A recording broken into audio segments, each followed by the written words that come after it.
So, hello everyone. Yesterday we have seen Thrasymachus' conception of justice and how Plato counters Thrasymachus' conception of justice. And when Thrasymachus enters in the debate, there is additional challenge to Plato. Earlier, Plato was trying to define what is justice. Now, he will also have to define why it is better to be just than unjust. Fine? So, yesterday, don't write anything, just understand. Yesterday, I have discussed Thrasymachus' position.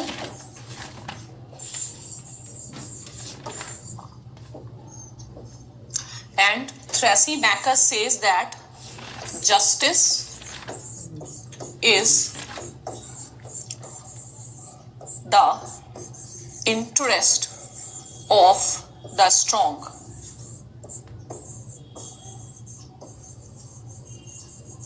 Fine. Now, to counter Thrasymachus, Plato or Socrates. Some students are asking whether we should write Plato or Socrates. It doesn't matter.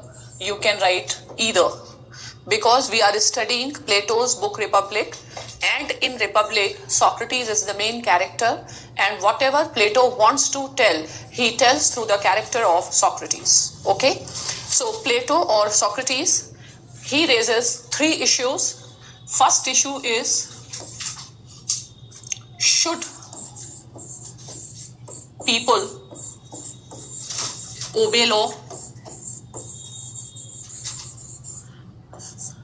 Now, Socrates is also not that much at ease in countering Thrasymachus, because Thrasymachus is giving a very realistic view of what actually happens. Next is whether ruling class can make mistake.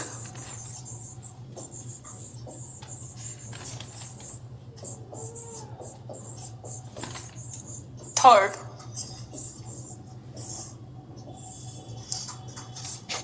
whether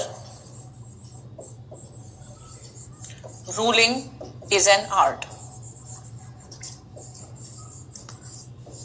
All the questions have been answered by Thrasymachus in affirmative.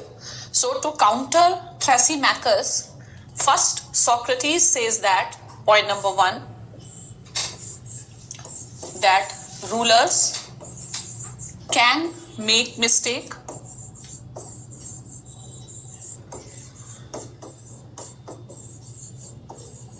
Which means when rulers define justice, it is not always in the interest of the ruler. It may be contrary to their interest, because rulers may make justice. So rulers can make justice, can make mistakes. It means the laws at times may not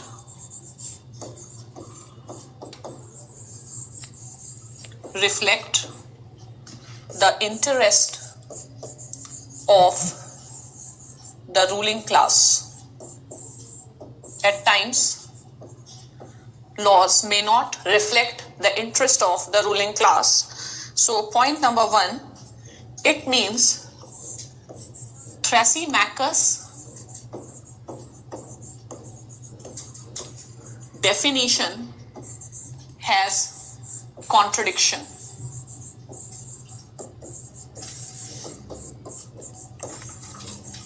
Fine.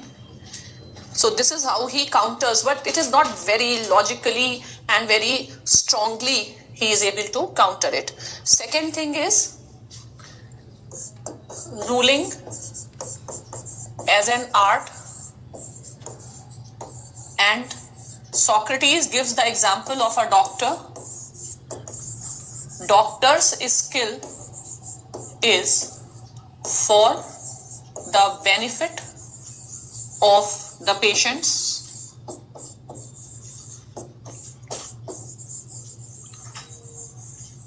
Therefore,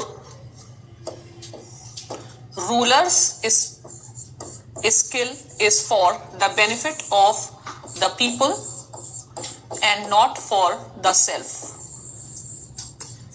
This is how he shows that the Thrasymachus definition has a contradiction, because Thrasymachus is saying that the interest of the ruler, but if rulership is an art, the purpose of this art is the benefit of the people. Fine. And the third question is, should people obey laws? Should people obey the laws? Fine. So Thrasymachus says yes, but Socrates points the contradiction. Socrates says, by your definition, sometimes people should obey the law and sometimes should not obey the law when that serves their interest more. This is how he contradicts. But actually it doesn't seem that the Socrates is very confident in tackling the questions of Thrasymachus. And the Thrasymachus leaves the scene by telling that forget what is justice, but I have seen that the unjust people are happier, the corrupt people are happier, and those who are just, they live life in the poverty and in miseries. So the second question starts whether what is justice is secondary, but it is also important to know whether it is desirable to be just. Fine. Now, out of this Thrasymachus argument, what you are supposed to know, you should be able to explain justice as the interest of the strong, which we have done. Okay. So now, yesterday I told you that this is the point, you can note it down now in your copies. Thrasymachus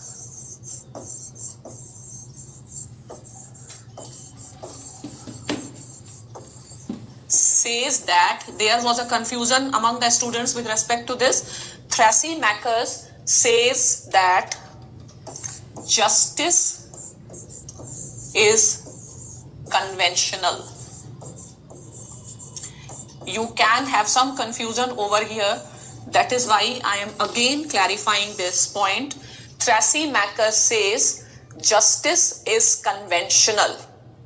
Now, one word can have different meanings. Here, when Thrasymachus says justice is conventional, Thrasymachus wants to say that there is nothing transcendental or universal or natural. Justice is the creation of the society, and the idea of justice may vary from society to society. So many of you are finding the confusion. I told Cephalus perception of justice is conventional, means how conventionally or how traditionally people have been looking at justice. Here Thrasymachus is saying justice is conventional. So don't get confused between the way I described Cephalus and Polemarchus and the way I described Thrasymachus. So what you have to understand, that justice is conventional. Here justice is conventional means, first thing, it is not natural. Like God is natural, justice is not natural. It is the product of society. Society tells what is just and unjust, and justice is neither universal nor transcendental. Some people wanted to know transcendental means beyond time and space. So it is neither universal nor transcendental. It means it will vary from society to society, and within society also it will vary, because every ruling class will define what is justice. So it is so uncertain, it is so change oriented concept. Fine. So Thrasymachus' theory is not conventional. Thrasymachus says that justice is conventional. Here he means to say it is a creation of the society. I think now it is clear.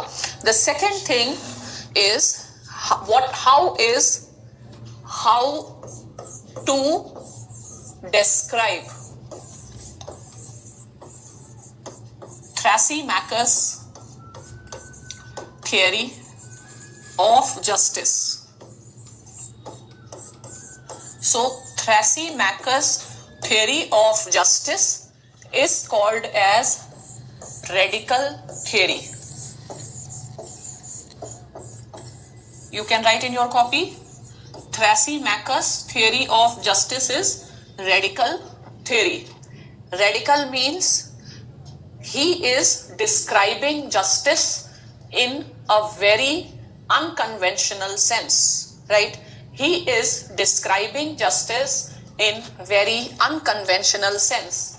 So unconventional sense means the way conventionally Syphilis was telling justice is something good, but he is very skeptical and very unconventional, and he is saying justice is actually power. Okay, so it's a radical theory because he is describing justice very differently than the way justice is understood. He is describing it very differently. I hope your confusion is clear. So now again I am writing it so that you are not confused. Syphilis and Polemarchus.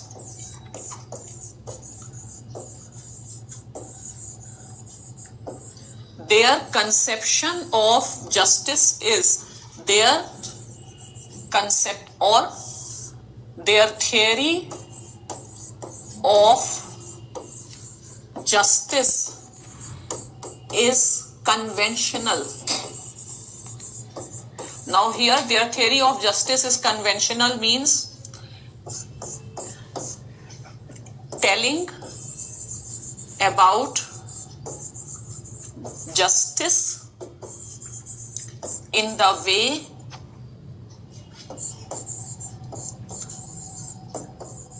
it has been traditionally conceived. So I think this was a point of confusion. So telling about justice in the way it has been traditionally conceived, in the way it has been traditionally conceived. Fine. So how it has been traditionally conceived? How it has been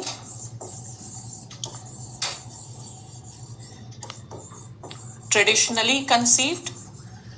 So traditionally it has been conceived as something desirable. So there was no question up till now whether it is desirable for us to be just. So something desirable. Fine. And then Thrasymachus' theory is radical. Means how he looks at the justice is a very different.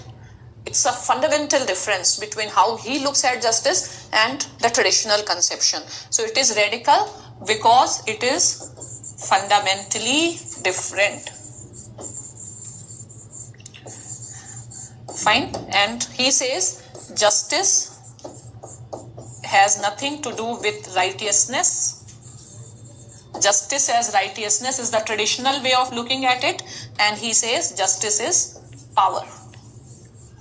Fine. So it is called as radical, and a very radical thought he gives that it is better to be unjust than to be just. Fine. So another reason we call him radical, because he says it is better to be unjust than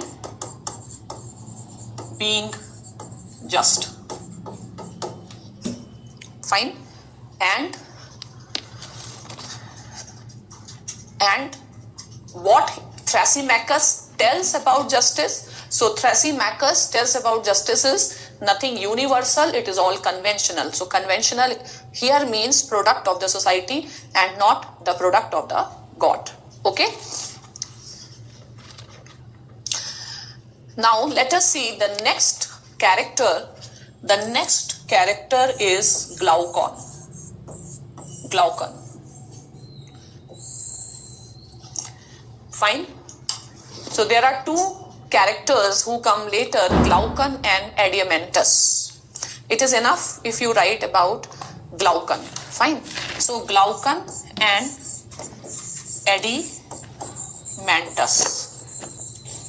So they are half brothers or brothers of Plato, but that's immaterial. Now, their theory of justice is called pragmatic theory. Their theory of justice is called the pragmatic theory of justice. So, right, the next debate is with Glaucon and Adeimantus, and their theory of justice is the pragmatic theory of justice. Okay, the pragmatic theory of justice, you can write one more word and don't ask in the doubt about it, because contractualism I will discuss when I will do Hobbes, Locke and Rousseau. So contractualist theory of justice.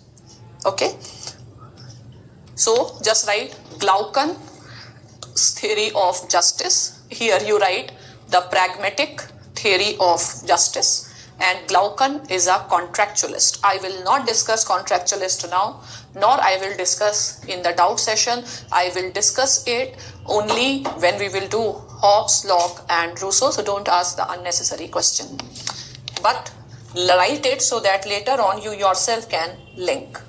Okay, so now write context of the argument of Glaucon. Context of the argument of Glaucon. Right.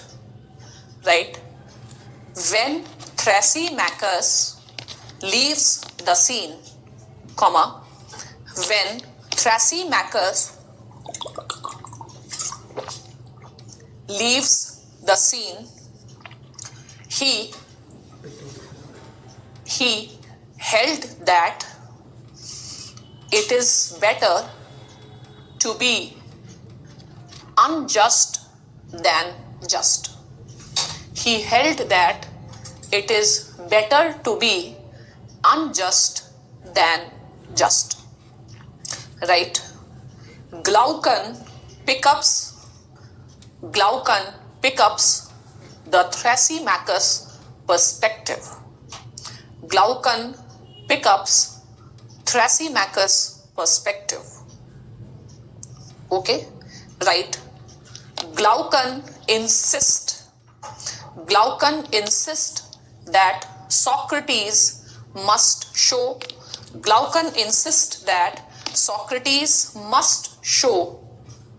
how it is better to be just than unjust. He insists that Socrates must show how it is better to be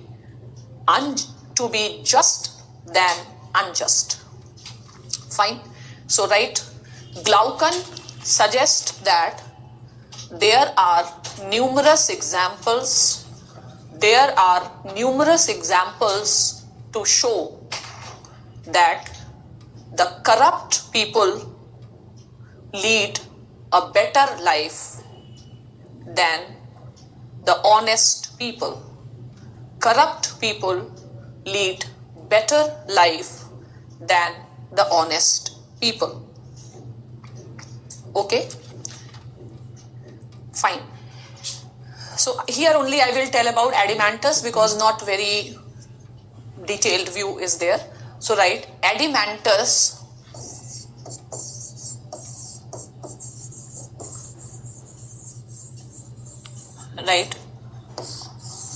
also suggest that.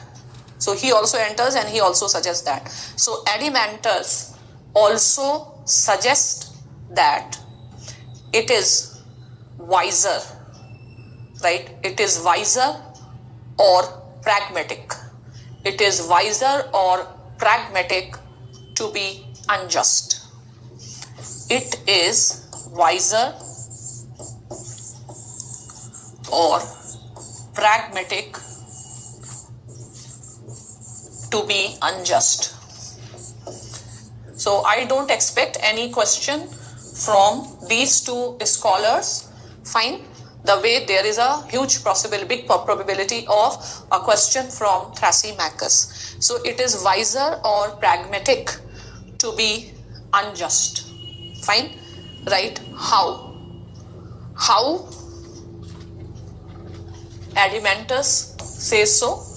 Yeah, what was the argument? He says that, right, first we can earn by unfair means.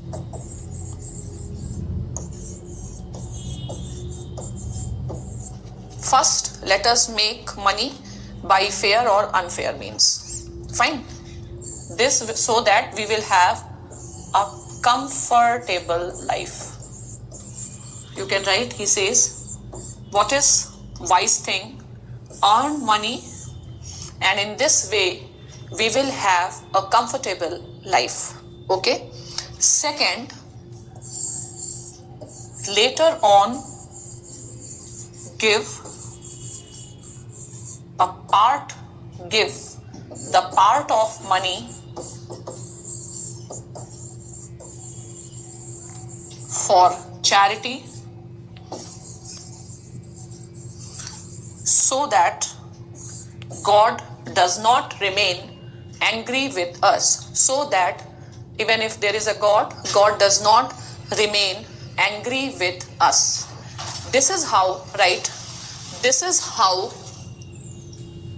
he has been told by the religious persons. Yeah, this is how he has been told by the priests. Okay. Now you come back to Glaucon. Have you understood this? So normally what happens is we make a lot of money, and to remove a sense of guilt, we go and do some charity, and we think that the God will be happy. So we don't know whether God will be happy or not, but different religions provide such type of thinking also. Okay. So now this is not so important. Don't trouble yourself with all these thinkings right now. You can ignore it. Fine. Now come back to Glaucon. Right. Glaucon, right, Glaucon insists that Socrates should prove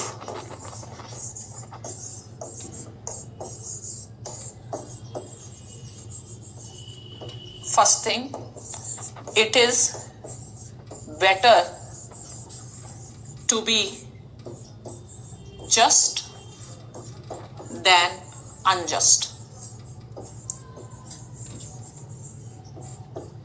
It is better to be just than unjust.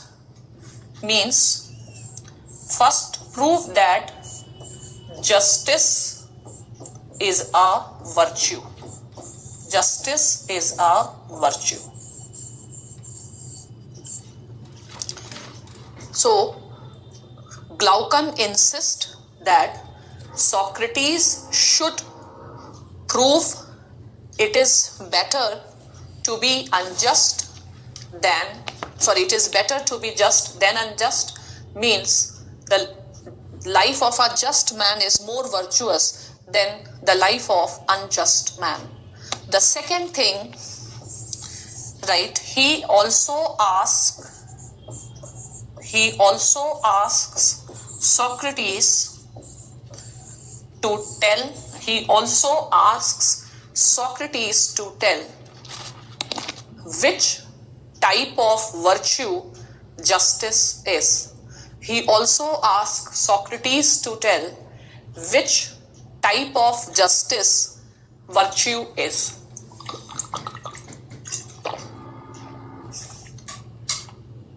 Fine. So, Glaucon and Erymanthus, we can say their theory is a pragmatic theory. Erymanthus' theory says earn money, later on do some charity, and then remove the sense of guilt. Now Glaucon insists Socrates to prove how unjust life is worse and just life is better, or to prove how justice is a virtue.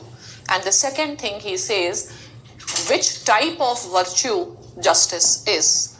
Which type of virtue justice is.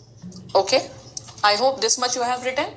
Glaucon's two questions: prove that the just man has a better life than unjust man. Second, which type of virtue the justice is. Okay, which type of virtue, right? Glaucon suggests that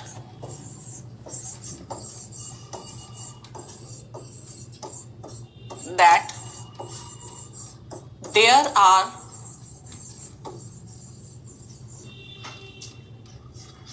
three types of virtues.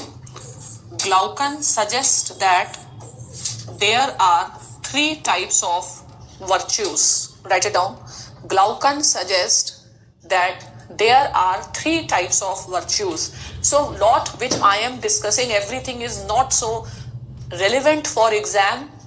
Maybe many things can be used in ethics, but since it is a part of the topic, we will have to do it. Fine. So Glaucon suggests that there are three types of virtues. First is which have intrinsic value. Later on we will see Amartya Sen. Amartya Sen says that justice, or Amartya Sen says that democracy has its intrinsic value.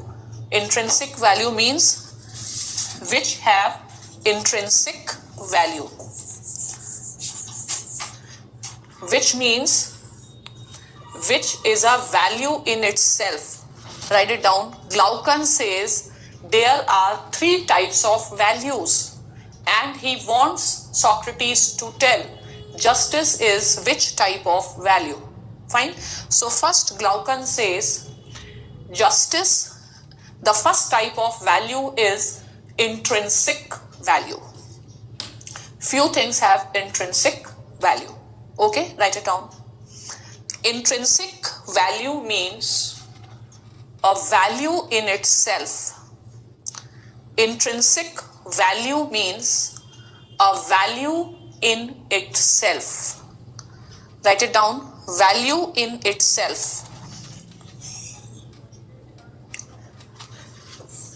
Intrinsic value.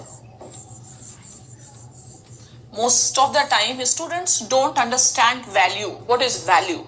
What is norm? Value is something valuable. Value is something desirable. Fine. For example, why gold has a value for us? Why everybody desire gold? So value means something desirable. Fine. So justice has intrinsic value, means, or there are certain values which are intrinsic in nature. What does it mean? It means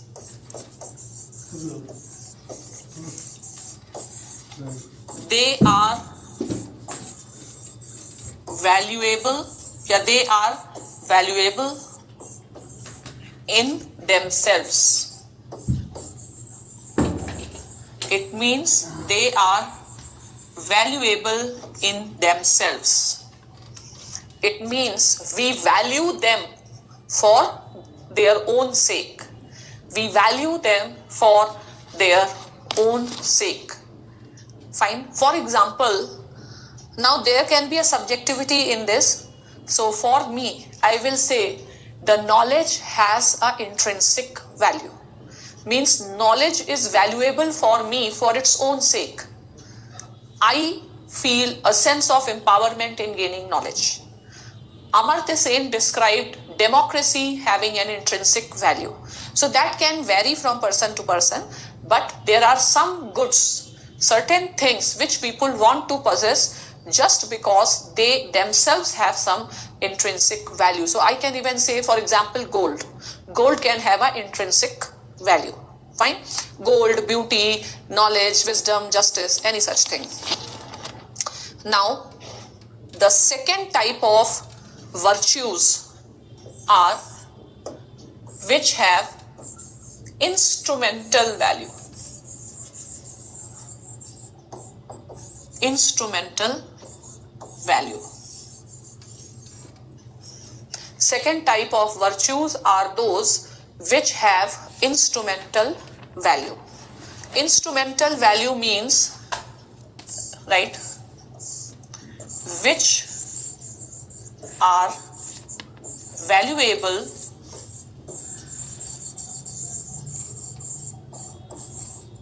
not for themselves but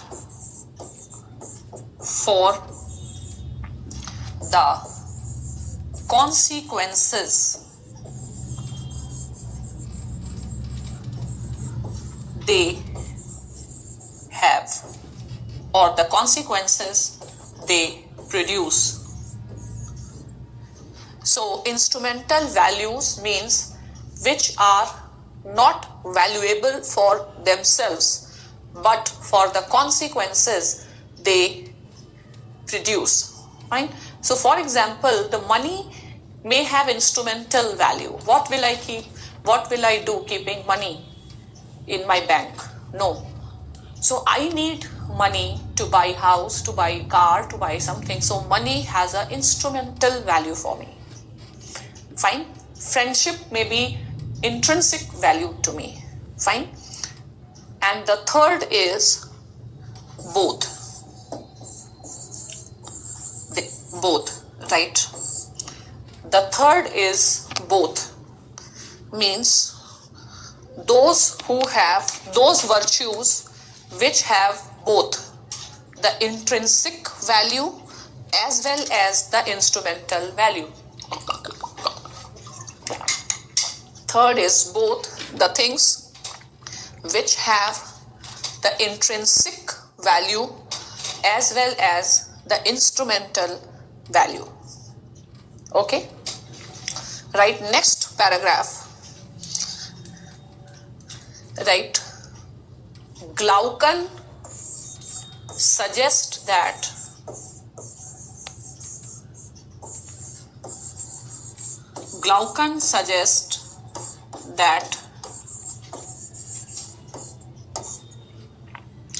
justice is not an intrinsic value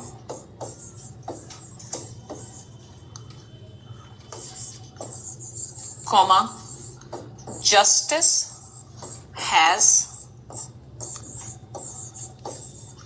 instrumental value.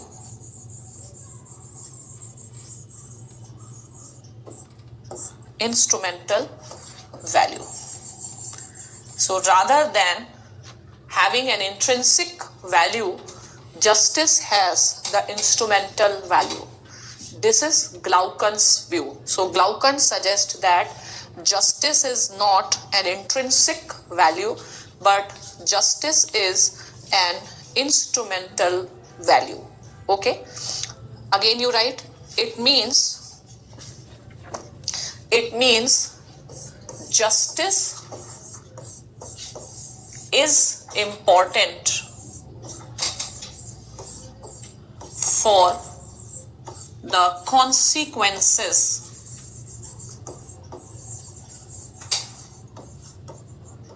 it brings. Justice is important for the consequences it results into. Justice is important for the consequences it results into. So, again understand, Glaucon first of all insists that Socrates should prove which type of value the justice is. Insists that Socrates should prove whether it is better to be just or unjust. Second, Glaucon says there are three types of values. Some are intrinsic value, some are instrumental value, and some are comprehensive values, means which are intrinsic as well as instrumental. And justice is, according to Glaucon, instrumental value, means we need to be just not in itself. We need not to be just in absolute sense. We need to be just for certain consequences it produces. Is this clear? So, right, thus for Glaucon, we need not to be just in any absolute sense. We need not to be just in any absolute sense, right? We need to be just only for the consequences it produces. Only for the consequences it produces. Okay? Now write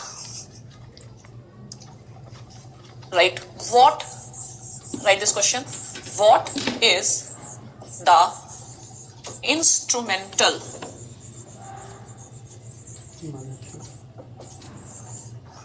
even if all these things are becoming too abstract and difficult, fine, just listen to it, because they are not going to be asked in exam, but it is a part of the theory of justice, so I am discussing it. Fine. So what is the instrumental importance of justice?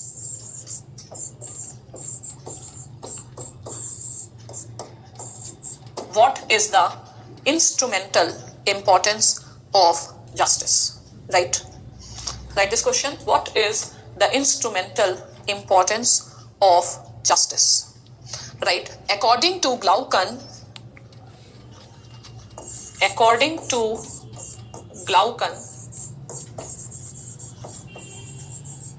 justice is the interest of the weak. Justice is the interest of the weak. According to Glaucon, justice is the interest of the weak. Okay? Justice is the interest of the weak. So those who are weak, they need to be just. Fine. Have you written that? Justice is the interest of the weak. To understand this, write in points. Point number 1. Glaucon is one of the earliest social contractualists. Right? Glaucon is one of the earliest social contractualists. Okay. Second point. According to Glaucon, state is a product of social contract. According to Glaucon, state is a product of the social contract. Okay, next, right? Those who were weak, they came together to form the state. Those who were weak, they came together to form the state. Next point. In the contract, weak requested strong. In the contract, weak requested strong to protect them. In the contract, weak requested strong to protect them. Next point. In exchange, strong gave guarantee. In exchange, the strong gave guarantee to protect the weak. In exchange, the strong gave guarantee to protect the weak, comma, on the condition that weak will follow the rules, on the condition that weak will follow the rules made by the strong, on the condition that weak will follow the rules made by the strong. Next point, right? Thus for Glaucon, justice is adherence to law. Justice is adherence to law. Right? Justice is adherence to law. Right? Glaucon suggests that weak must follow the law. Weak must follow the law for their preservation. Glaucon suggests that weak must follow the law for their preservation. Fine. So, justice is the interest of the weak means weak should follow the law for their preservation. Is that clear? Means we should respect the state for our own security. We should follow the law for the preservation. Is this point clear? Now write next. So again I am explaining it here also. First see. So justice is the interest of the weak. Fine. This is what Glaucon tells. And Glaucon suggests that a state is a product of contract. Like in business, you enter into a contract. Contract has its terms and conditions. Don't write anything, understand. Terms and conditions. So a state is a contract between the strong and weak.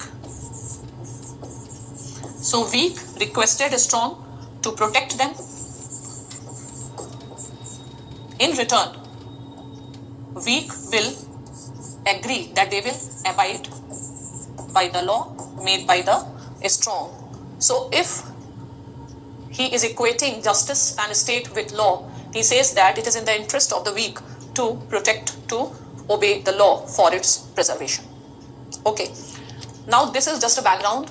Now comes an important argument here, right? Glaucon makes the argument. Glaucon makes the argument that point number 1, those who are weak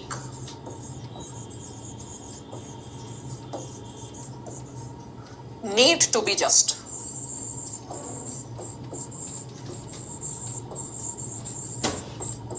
Those who are weak need to be just. Second, this also means those who are powerful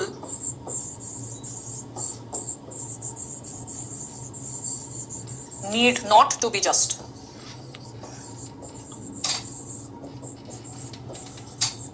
So those who are powerful doesn't require to be just. So this is the crux of Glaucon's argument. Glaucon's argument says that those who are powerful need not to be just. Those who are powerful need not to be just. Fine. So have you written this? Those who are weak, they need to be just, and those who are powerful need not to be just. Fine. After that you write, Thus for Glaucon, justice has instrumental value. Thus for Glaucon, justice has instrumental value. Thus for Glaucon, justice has instrumental value. Okay. So two points from Glaucon we need to understand. First, powerful need not to be just. Fine. So it means for powerful, justice has no instrumental value. It means for powerful, justice has no instrumental value. Fine. Second, right, justice has instrumental value. Justice has instrumental value for the weak.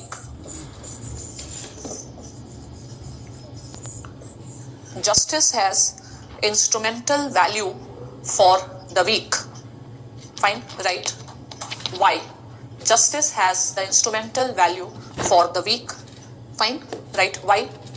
Why justice has instrumental value for the weak? Right? Because it offers them the protection. Because it offers them the protection. Because it offers them the protection. Okay. Next you write, thus for Glaucon, justice has no intrinsic value. Thus for Glaucon, justice has no intrinsic value. Okay. Justice is valued by the weak as it gives them protection. It gives them protection. Justice is valued by the weak because it gives them protection. Right? A strong do not need justice. A strong do not need justice because they can protect themselves. Strong do not need justice. Again, you write, thus there will be no need of justice.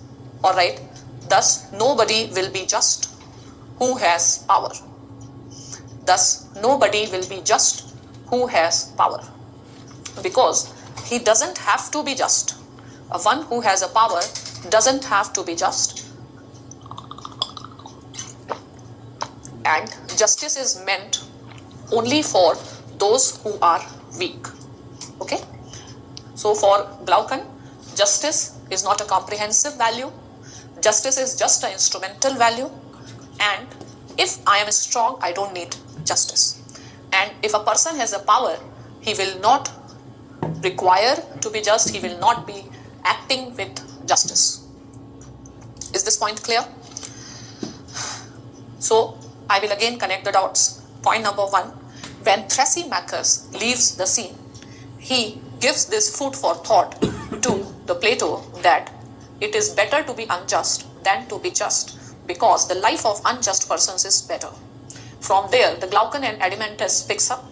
Their theory of justice is also called pragmatic theory, because they believe that justice has its pragmatic value. Instrumental value means you should be pragmatic to earn money by unfair means and then do some charity. And the second thing is, it has an instrumental value for the weak, because this will give them protection. And those who are powerful, they don't need to be just. So it also means that, so Once you become powerful, you don't require to be just. Once we become powerful, it doesn't require us to be just, or a powerful person will not be just. Is this point clear? Now let us understand Glaucon's argument with an example. Fine. I will give you one contemporary example. Justice as the interest of the weak. Justice as the interest of the weak. So I'm giving one contemporary example. If you see in international politics, ICJ, International Court of Justice, this has an importance for whom? ICJ, United Nations, WTO, they have an importance for whom? They have an importance for the weak countries. For example, India or under Pandit Nehru, we have been the champion of internationalism, multilateralism, strengthening of United Nations, ICJ, peaceful settlement of dispute, because we were in the weak country. The powerful country doesn't require United Nations. Fine. So US or Russia or China, they don't require ICJ. They can protect their interest by themselves, and they can protect their interest by the use of force. US can start a war in Iraq. US doesn't have to give any explanation to ICJ or UN Security Council. So all talks of justice the poor make, and the strong can have their own way. This is the theme of the argument. Is this point clear? So justice is the interest of the weak. In which countries, in the interest of which countries UN should be strong? US or the developing countries? Developing countries. In the interest of which country WTO should survive? US or the developing countries? Developing countries. So developing countries will require the WTO's dispute settlement body. US can settle its dispute by China through the trade wars. So they don't need WTO, they don't need ICJ, they don't need International Court of Justice. So I hope I have made Glaucon's argument clear. Now, write how Glaucon proves his point. How Glaucon proves his point. How Glaucon proves his point. Write this in your copy. How Glaucon proves his point. Fine. So first you should be clear what is his point. So just write what is Glaucon's point. What is Glaucon's point and how Glaucon proves his point. So write Glaucon's point is nobody will be just if they are powerful. Glaucon's point is you cannot expect from powerful to be just. So no one will be just if they are powerful. Second thing is it pays more to be powerful than to be just.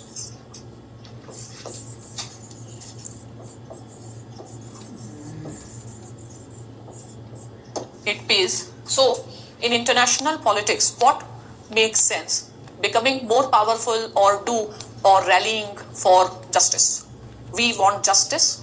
Will that work? Or gaining power will work? Obviously, one who has power need not to worry about justice, because when you are in power, justice will always be in your favor. Fine. So a continuity with the thought of Thrasymachus, but in a slightly different way. Okay. So how he proves this, right? Glaucon uses the story of Gyges' ring. right? Glaucon uses the story of the Gyges ring. Okay, so first listen and then write. So what is Gyges ring? The Gyges ring is a magic ring, and if you wear that, you will become invisible. Something like Mr. India. Fine. And when you are invisible, you can do what you want without fearing the law. So you can take the advantage because you have a power by which you have become invisible. And in that sense, since nobody will catch you, you will try to do the mistakes. So normally, when we know, the essence of this argument is people obey the laws out of fear. Fine. And if they do not have fear, they will not obey the law. So suppose I can give you an example in the sense that I follow the traffic rule because I fear that I may be caught. But suppose if myself and my car becomes invisible and there is no chance of getting caught and getting punishment for that, I will not behave in a way, or I will not obey the traffic rules. Okay, so this is the example he gives in his story of the Gyges ring. Write it down. Right. Gyges ring is a magical ring. Right. Gyges ring is a magical ring. Right. Whosoever wears it becomes invisible. Whosoever wears it becomes invisible. Right. Right. Glaucon suggests that if the person has a power to become invisible, he will do. If a person has a power to become invisible, he will do whatever benefits him.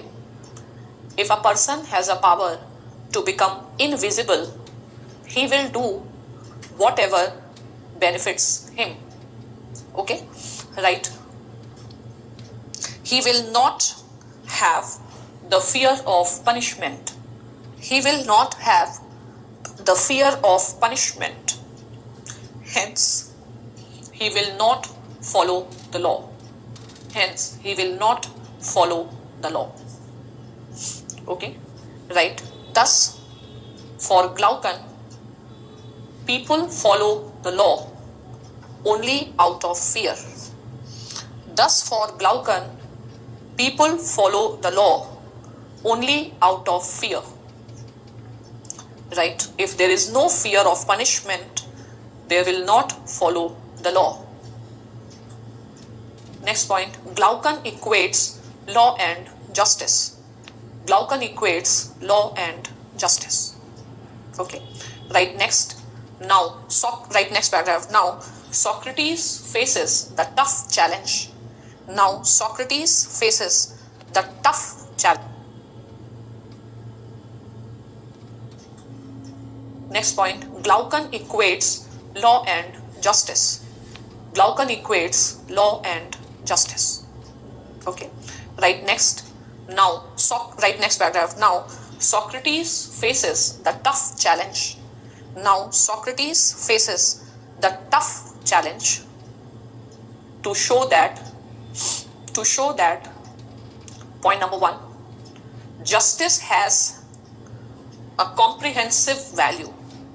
To show that justice has a comprehensive value. It means justice is valued for its own sake. It means justice is valued for its own sake. Right? It means justice has both the intrinsic value as well as the instrumental value. It means justice has both the intrinsic value as well as the instrumental value. Okay, right?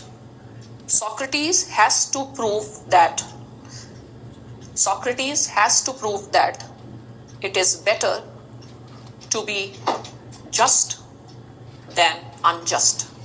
He has to prove that it is better to be just than unjust.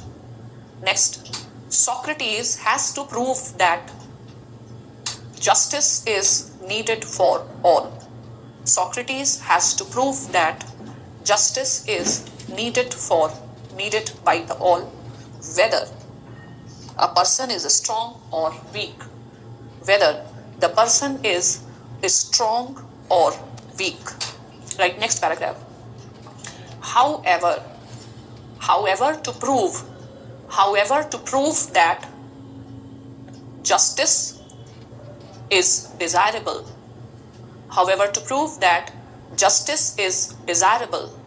comma, he has to first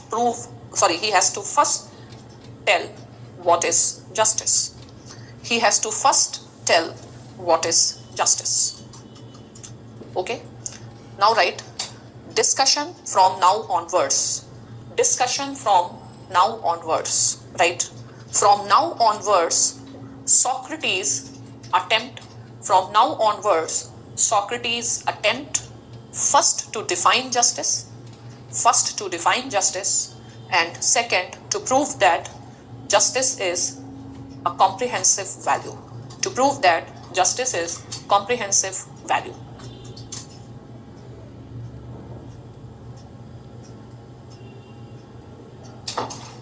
Now we have come to the main theme in Socrates or Plato's theory of justice. Fine.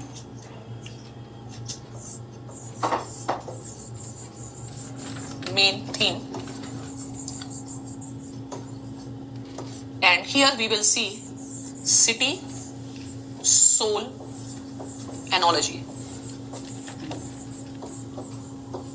City soul analogy, or the comparison between the soul and the city. This city soul analogy. In this context, there will come one important statement from the perspective of exam, that is, state is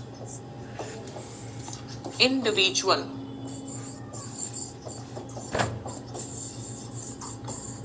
writ large.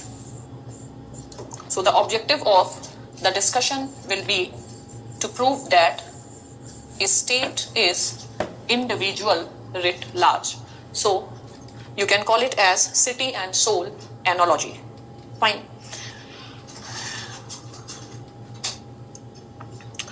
So first of all, write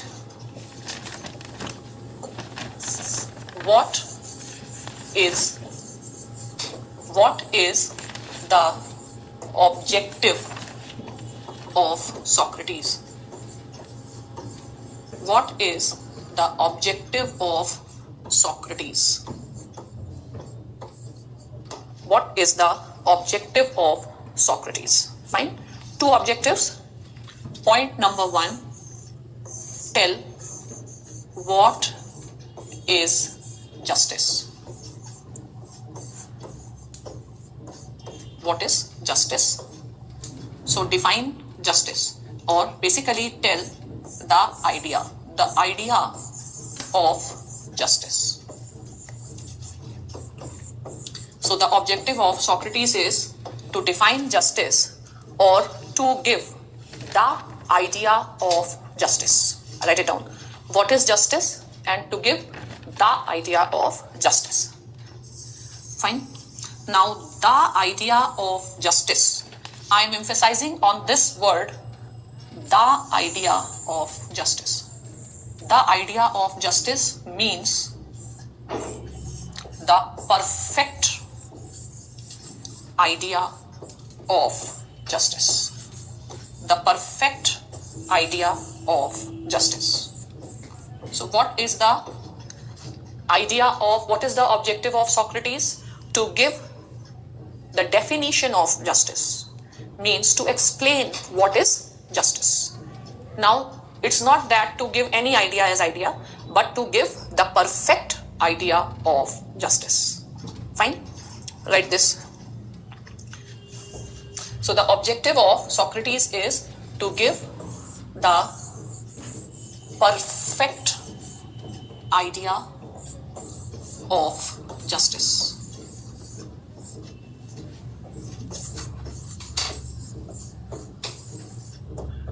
Fine. Now, what does the perfect idea of justice means?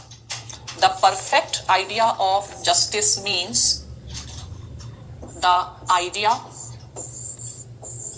or theory and not story.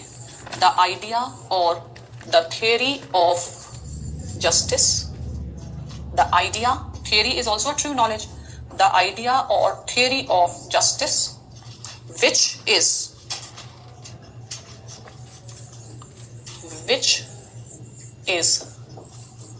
flawless. That idea of justice which is flawless means which is the perfect idea, which is the perfect idea of justice, or idea is always perfect.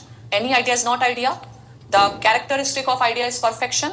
So which is the perfect idea of justice? Fine.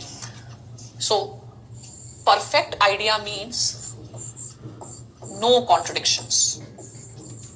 No contradictions.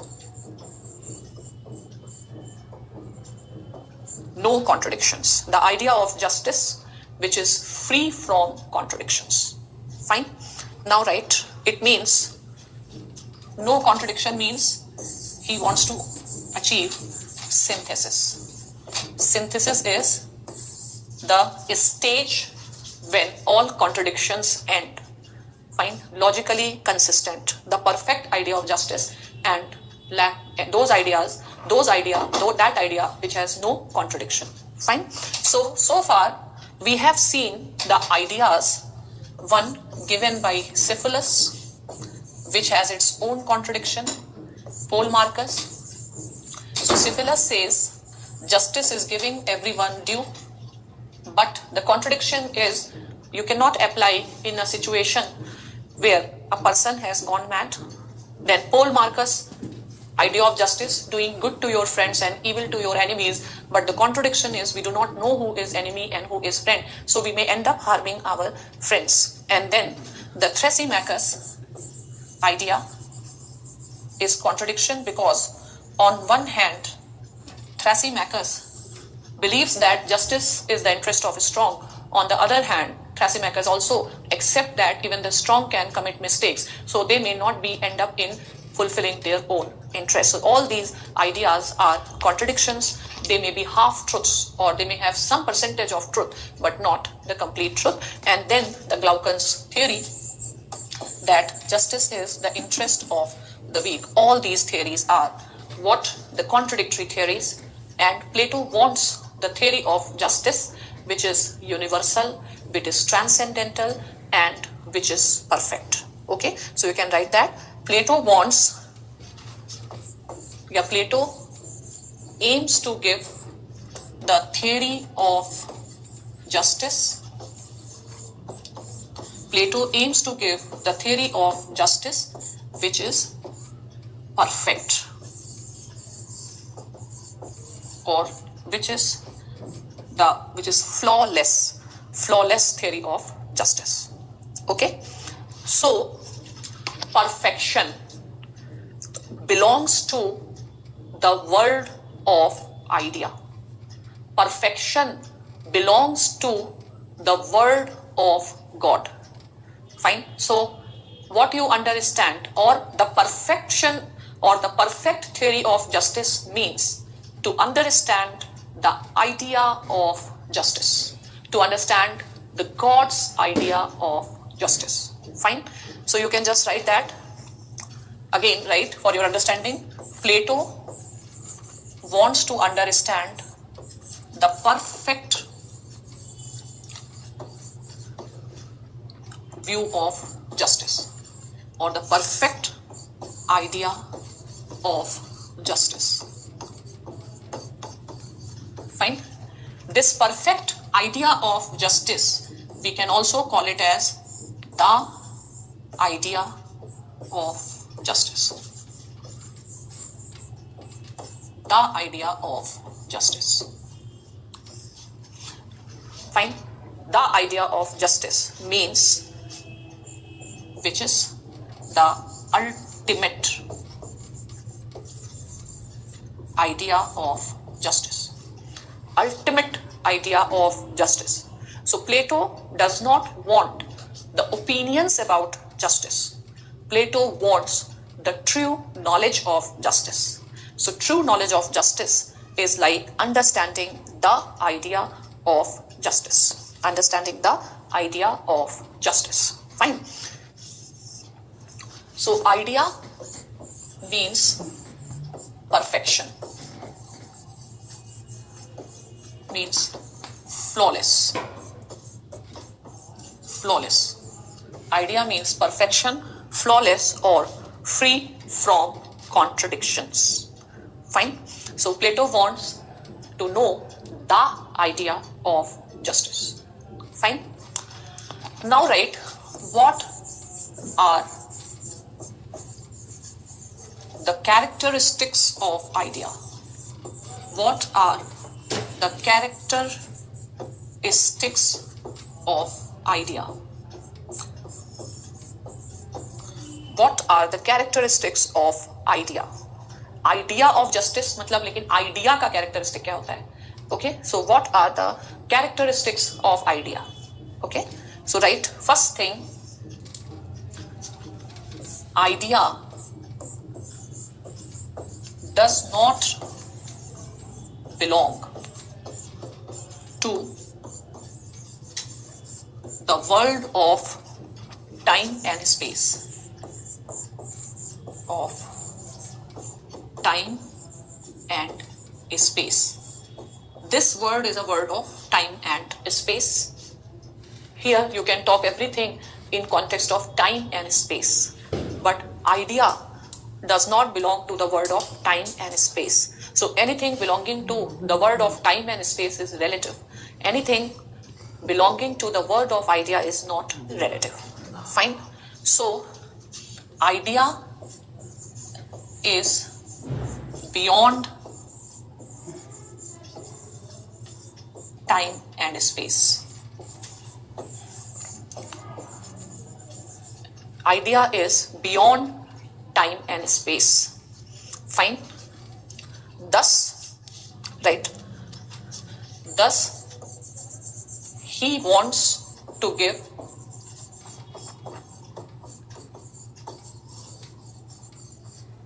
thus he wants to give the idea of justice. He wants to give the idea of justice. Fine, right? The characteristics of the idea of justice. The characteristics of the idea of justice will be universal, means applicable everywhere,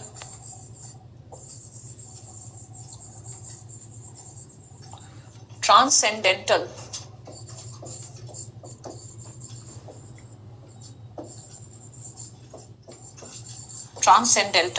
means which is relevant for all the time, for all the times.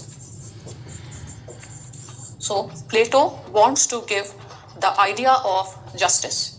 When I say the idea, means not any idea, but the perfect idea of justice. The characteristic of idea is, idea does not belong to this world. It belongs to the world which is beyond time and space.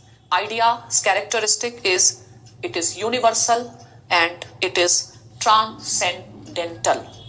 Means against whose theory of justice Plato, or against which theory Plato gives the theory of justice. So the chief antagonist of Plato is Thrasymachus. So Thrasymachus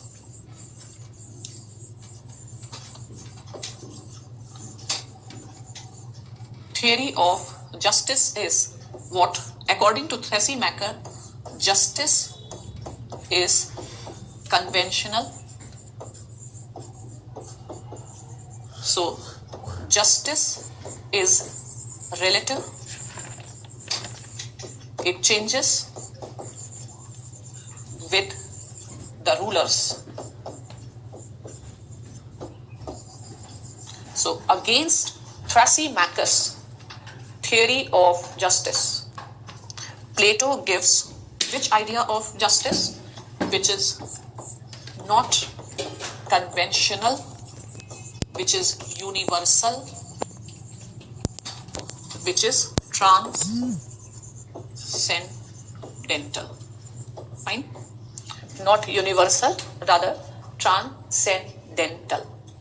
Now the second thing is